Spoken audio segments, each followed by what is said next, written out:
Bonjour frères et sœurs en Christ.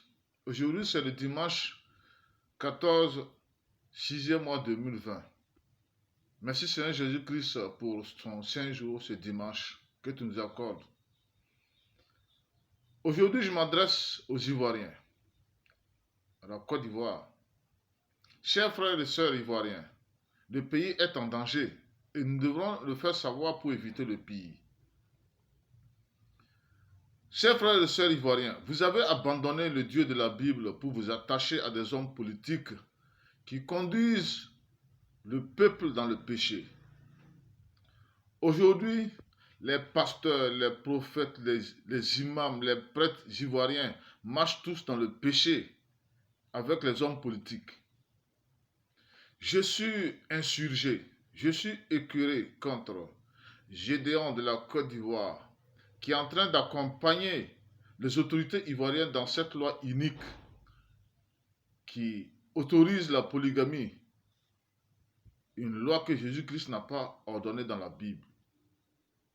Je suis insurgé contre Makosso Camille, qui se lève subitement pour vouloir défendre le ministre de la Défense Ahmed Bagayoko, qui n'a même pas la crainte du Dieu de la Bible et qui ose dire que Ahmed Bagayoko est un homme bien, un homme qui n'a pas la crainte du Dieu de la Bible, qui n'a pas la crainte de Jésus-Christ. Si Bagayoko n'a rien à voir avec ses soupçons de trafic de drogue, il devrait le prouver aux yeux du monde entier. Ce n'est pas Makosso Kami qui doit prendre sa place pour le défendre, tout en sachant que lui-même, il ne dort pas avec lui, il ne sait pas comment il fait ses activités de nuit. Où sont les prophètes ivoiriens qui occupaient les rues avec des miracles dans les quartiers d'Abidjan? Pourquoi vous laissez coronavirus contaminer près de 3000 personnes en Côte d'Ivoire? Je vous le dis, les prophètes et toutes les autorités ivoiriennes, toutes les autorités religieuses de la Côte d'Ivoire ont abandonné la vérité. Ils refusent de montrer le péché des autorités ivoiriennes. Ils refusent de montrer au régime Ouattara son péché. Les Ivoiriens ont péché lorsqu'ils sont allés installer des ex-rebelles à la tête de la Côte d'Ivoire. Ces gens qui ont marché sur les corps de 3400 personnes. Soyez-en sûrs, ces gens qui manquent d'humilité ne sont pas prêts à quitter le pouvoir aussi aisément comme vous le pensez.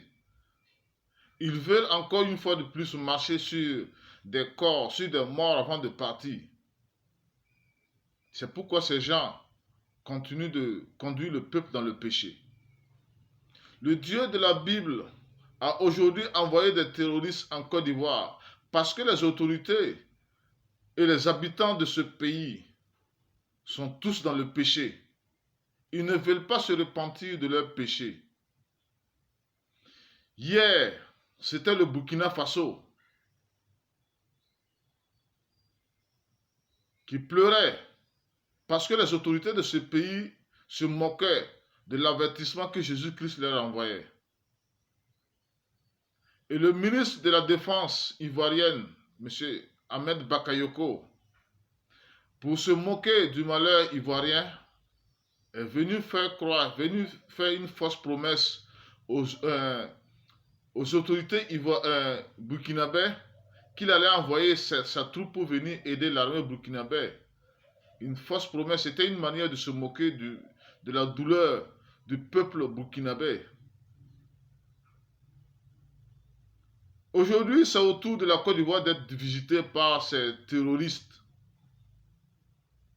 Et si les Ivoiriens ne s'humilient pas devant Jésus-Christ pour reconnaître leurs péchés, les terroristes vont frapper.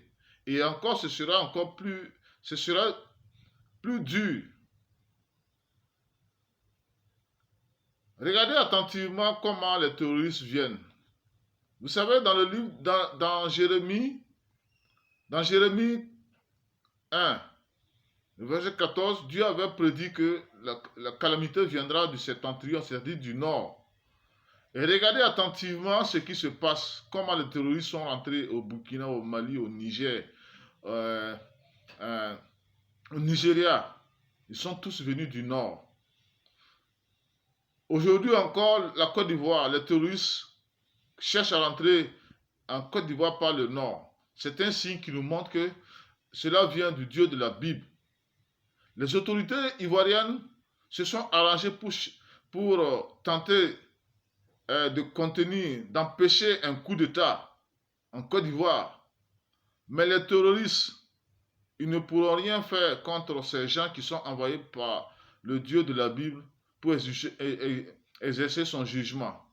Et si les autorités ne s'humilient pas devant le Dieu de la Bible pour reconnaître leurs péchés, la Côte d'Ivoire ne pourra pas être épargnée du malheur qui arrive. Attention, chers frères et sœurs ivoiriens, vos autorités vous conduisent dans le péché. Et c'est le temps de prier pour ce pays. Sinon, le malheur est inévitable. Que Jésus-Christ sauve son peuple. Amen.